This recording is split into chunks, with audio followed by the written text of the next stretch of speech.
Cultural کوئی چیز ہے، رسم و رواج کی چیز ہے، اور اس کو ہم نے اپنا دین بنانے کی کوشش کی تو پھر وہ بدعت بنے گا۔ یعنی اگر آپ نے کوئی بھی چیز دین بنا رہے ہیں، یعنی آپ دین کے طور پہ اس کو انٹروڈیوس کروانا چاہتے ہیں، مثال کے طور پہ نبی اکرم صلی اللہ علیہ وسلم کی سالگرہ نبی پاک صلی اللہ علیہ وسلم نے کبھی نہیں منائی، صحابہ نے بھی کبھی نہیں منائی۔ اب اگر کوئی کہتا ہے کہ سالگرہ منانا ضروری ہے، یہ دین کا حصہ ہے، تو یہ بدعت ہے۔ ہاں، اس حد تک حضور علیہ الصلوۃ والسلام سے ثابت ہے کہ نبی پاک صلی اللہ علیہ وسلم سے ایک دفعہ پوچھا گیا کہ آپ پیر کے دن روزہ کیوں رکھتے ہیں؟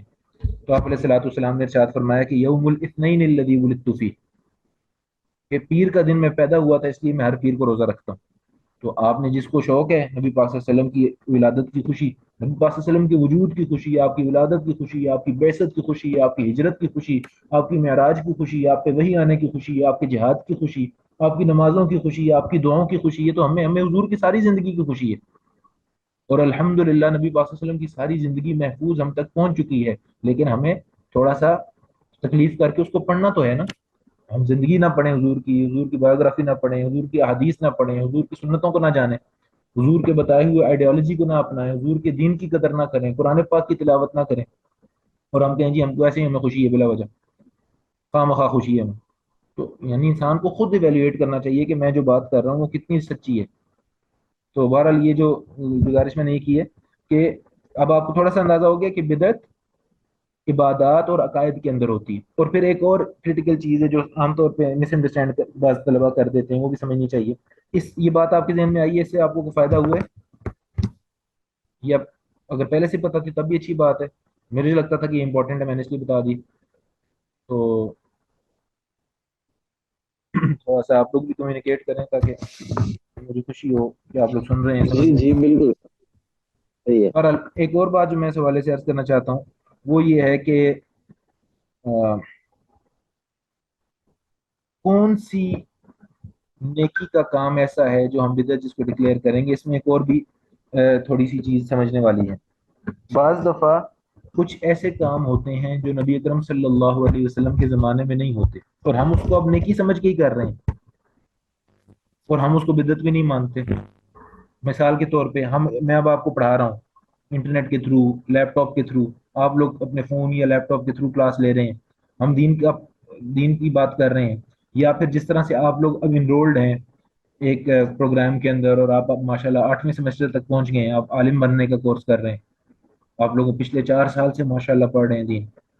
لیکن یہ ترتیب اس طرح سے 8 سیمسٹر، اور ہر سیمسٹر کے اندر مختلف سبجیکٹس، اور ہر سبجیکٹ کا ایک پیریڈ ٹائم، اور وہ سارا کا سارا آن لائن،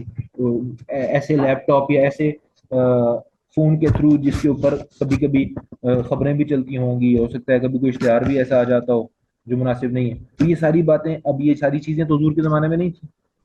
تو اس حوالے سے اگر یہ دیکھا جائے کہ تو کیا یہ نئی چیز ہے؟ نئی چیز تو بالکل ہے۔ تو کیا یہ نئی چیز بدعت ہے؟ کیونکہ ہم تو دین کو پڑھنا پڑھانا عبادت سمجھتے ہیں نا اس کو۔ دین پڑھنا میری پڑھانا صد محترم عبادت ہے، لیکن یہ والا جو طریقہ کار ہے، ہم یہ سنت سمجھ کے تو نہیں نا کر رہے کہ یہ والا طریقہ کار سنت ہے، بالکل صحیح، کہ جو بالکل صحیح، استعمال کرنا سنت ہے۔ بالکل آپ ٹھیک کہہ رہے لیکن ہیں یہ کہ وہ عمل بدعت جس کو کرنے کا حکم دیا گیا ہو، وہ عمل جس کو کرنے کا حکم دیا گیا ہو، اس عمل کو مکمل کرنے کا طریقہ منسوس نہ ہو۔ یعنی ایک کام کرنے کا حکم دیا لیکن اس کو کرنے کا طریقہ نہیں بتایا، تو اس کے لیے کوئی طریقہ اختیار کرنا، کوئی لائحہ عمل اختیار کرنا، کوئی پروگرام جو ہے وہ ترتیب دینا، کوئی اس کے لیے کوئی چیزوں کو پلان کرنا، اس کے لیے کوئی چیزوں کو آپ یہ کہہ لیں کہ فگر آؤٹ کرنے کی کوشش کرنا، وہ پروسیجر جو ہے جس کام کو کرنے کا حکم ہے، اس کے لیے اگر پروسیجر محدود اور منسوس نہیں ہے تو اس کے لیے کوئی ایسا پروسیجر اختیار کرنا جو بے شک منسوس نہ ہو تو وہ بدعت نہیں ہوتا۔ جس طرح آپ کا یہ درس نظامی بدعت نہیں ہے، مدارس میں جو درس نظامی ہوتا ہے وہ بھی حضور کے دور میں نہیں تھا لیکن وہ بھی بدعت نہیں ہے۔ اور اسی طرح نبی پاک صلی اللہ علیہ وسلم کی احادیث جو ہیں مختلف کتابوں سے پڑھائی جاتی ہیں۔ اب یہ کتابیں نبی پاک کے دور میں تو نہیں تھیں، لیکن ان کتابوں سے دین کو پڑھنا بدعت نہیں ہے۔ اسی طرح دین کے علوم کو سیکھنا، اصول فقہ کو پڑھنا، اصول حدیث کو پڑھنا، اصول تفسیر کو پڑھنا، تفسیر کو پڑھنا، حدیث کو پڑھنا، قرآن پاک کی تجوید کو پڑھنا، اب یہ سارے علوم حضور علیہ الصلوۃ والسلام کے زمانے میں من وان اسی طرح نہیں پڑھائے جاتے تھے، لیکن اس کے باوجود چونکہ اس علم کو حاصل کرنے کا حکم ہے جو حضور نے چھوڑا ہے، تو اس کو محفوظ کرنے کے لیے، اس کو کنوے کرنے کے لیے، اس کو سمجھنے کے لیے، سیکھنے سکھانے کے لیے جو بھی نظام ترتیب بنایا جائے گا وہ بدعت نہیں ہے۔ وہ کب تک جائز ہوگا، وہ کب تک مشروع ہوگا؟ جب تک اس کے اندر شریعت کی مخالفت داخل نہ ہو۔ اب یہ سارا کچھ مشروع چل رہا ہے، لیکن اس کے اندر ہم کوئی ایسا طریقہ کریں، میں مثال دے رہا ہوں، خدا نہ خواستہ ہم کہیں جی اب بچے بھی پڑھ رہے ہیں، بچیاں بھی پڑھ رہی ہیں، لیکن ہم کہیں جی سارے کیمرے آن کر لیں،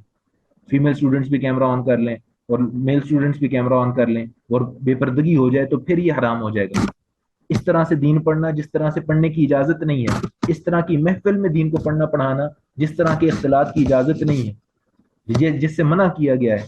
ایسی صورت میں دین پڑھنا بھی گناہ بن جائے گا۔ ہم یہ نہیں کہیں گے کہ تو ہم نے طریقہ اختیار کیے، کام تو اچھا ہے۔ جب حرام چیز انوالو ہوگی تو وہ ساری چیز کیا ہو جائے گی؟ میری بات آپ کو سمجھ آ رہی ہے سب کو؟ جی آ رہی ہے۔ ہاں، جیسے ہی حرام انوالو ہوگا تو وہ سارا عمل ناجائز ہو جائے گا، جب تک کہ اس حرام کو بیچ میں سے نکال نہیں دیا جاتا۔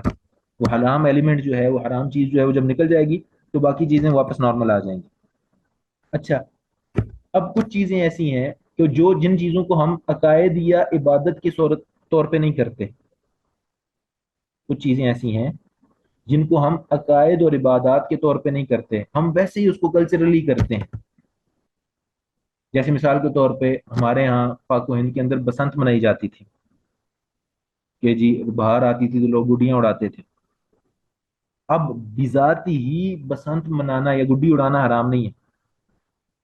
لیکن جو اس میں کلچر ہوتا تھا، جو ناچ گانا ہوتا تھا، اور جو اختلاط ہوتا تھا، اور جو بے پردگی ہوتی تھی، اس سب کی وجہ سے حرام ہے۔ اور پھر ایکسٹرا ایلیمنٹ ہے، کیا داخل ہوا؟ ایک فیٹل ایلیمنٹ، کہ وہ جو ڈور تھی وہ جان لیوا ثابت ہونا شروع ہوگی۔ جیسے جیسے سائیکلوں پہ اور موٹر سائیکلوں پہ لوگوں نے ٹریول کرنا شروع کیا، وہ بغیر پروٹیکشن کے تیز سپیڈ میں ٹریول کرتے تھے، تو وہ جو ڈور تھی وہ چھری بن گئی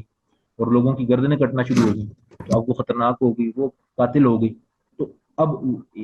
اختلاط کی وجہ سے، ناچ گانے کی وجہ سے، اور پھر اسراف کا بھی ایک پہلو ہے، اس کی وجہ سے بھی اس کے اندر اس کو حرام تو نہیں کہہ سکتے، لیکن یہ کہ اس کے اوپر اعتراض کیا جا سکتا ہے۔ لیکن جیسے ہی حرام چیز داخل ہوئی تو رسم و رواج بھی، کلچر بھی جو ہے وہ غیر شرعی ہو گیا۔ کلچرل نارمز، اب اسی طرح کسی بھی معاشرے کے کوئی بھی کلچرل نارمز ہوں، ہاں برتھ ڈے، استغفر اللہ، ہاں اللہ معاف کرے جی، گناہ تو پھر اللہ معاف کرے۔ مطلب مجھے نہیں پتا کہ بسنت کے دوران لوگ شراب پیتے ہیں کہ نہیں۔ میں نے عام طور پہ یہ سنا ہے کہ رات کے موقع پہ لوگ شراب پیتے ہیں، دن کے وقت پتہ نہیں، اللہ جانے جی، جو جن کو عادت ہے وہ تو اللہ ہدایت ہے۔ اور دوسرا برتھ ڈے کے حوالے سے بھی میں یہی کہہ رہا ہوں کہ برتھ ڈے اگر تو کچھ لوگ ایسے ہوتے ہیں، کچھ فیملیز ایسی ہوتی ہیں، بنیادی طور پہ تو یہ ہمارا رسم نہیں ہے، یہ رسم باہر سے آئی ہے، غیر مسلموں کی رسم ہے۔ لیکن اب یہ سب تصور کر لیں کہ یہ اب اسلام پہنچ جائے ان ملکوں میں جہاں پہ پہلے سے برتھ ڈے منائی جا رہی تھی۔ اب تو ہم یہ یہاں کی بات بعد میں کریں گے نا، پہلے سمپلی ہم برتھ ڈے کو دیکھ لیں کہ برتھ ڈے کا منانا بذاتی ہی حرام ہے یا حلال ہے۔ بذاتی ہی کسی کی پیدائش کی دن کی خوشی منانا یہ کسی دین کا شیوا نہیں ہے، یہ کسی دین کی رسم نہیں ہے۔ ہاں، یہ اور بات ہے کہ کرسچینز کرسمس مناتے ہیں اور اس کو جو ہے منسوب کرتے ہیں حضرت عیسیٰ علیہ السلام کی پیدائش کے ساتھ، لیکن عام طور پہ وہاں پہ جو لوگ برتھ ڈے مناتے ہیں وہ تدین یعنی دین کے طور پہ نہیں مناتے اس کو، یعنی ان کا کوئی ریلیجس فیسٹیول نہیں ہے۔ برتھ ڈے منانا ان کا ایک، آپ یہ سمجھ لیں، کلچرل فیسٹیول ہے۔ برتھ ڈے منانا اس جو محفل ہے اس کے اختلاط ہو، یا اس میں موسیقی اگر ہو، یا اس میں اور اس طرح کی خرافات ہوں جو ڈائریکٹلی شریعت کے خلاف ہیں، اس وجہ سے تو آپ اس کو حرام کہہ سکتے ہیں، ورنہ کیک کاٹنا میں اب یہ کہہ سکتے ہیں کہ یہ ہمارا کلچر نہیں ہے۔ لیکن اب مسئلہ ہمارے مصیبت یہ ہے کہ ہمارے ہاں تو برتھ ڈے تو اب پیچھے رہ گئی نا، ہمارے ہاں تو اب ہیلووین بھی آ رہا ہے، ہمارے ہاں تو اللہ معاف کرے ویلنٹائنس ڈے بھی آ رہا ہے، اور ہمارے ہاں اور اس طرح کا کون سا نیو ایئر نائٹ بھی آ رہی ہے۔ یہ تو خباثت ہے، ندی خباثت ہے، تو اس میں تو یعنی وہ شرافت شریف بندے کا کام ہی کوئی نہیں ہے۔ یعنی برتھ ڈے میں تو عام طور پہ کئی دفعہ ہم اپنے والدین کی بھی منا لیتے ہیں نا، کہ ان کے لیے کوئی بھائی کیک لے آیا، ان کو وش کر دیا، یہ وہ تو ایک فیملی گیٹ ٹوگیدر ہوتا ہے۔ لیکن نیو ایئر نائٹ تو بالکل ہی بربادی ہے، ہیلوئین بھی اسی طرح ہے۔ تو اب یہ اگر ہم نے ان چیزوں کا راستہ کھول دیا، ہم نے کہا کہ نہیں جی جائز ہے، کر سکتے ہیں، تو ہیلوئین کا تو خیر پس منظر بھی کچھ ایسا ہے، سیٹینک سا ہے، اور ویلنٹائنس ڈے کا بھی اس طرح کا ہی ہے کچھ، وہ بھی کوئی اس طرح بے حیائی کے فروغ، یعنی بظاہری طور پہ بھی وہ بے حیائی کا فروغ ہے، اور اس کا پس منظر بھی ایسا ہے۔ تو یہ ویلنٹائنس ڈے تو اس لیے حرام ہے کیونکہ یہ تو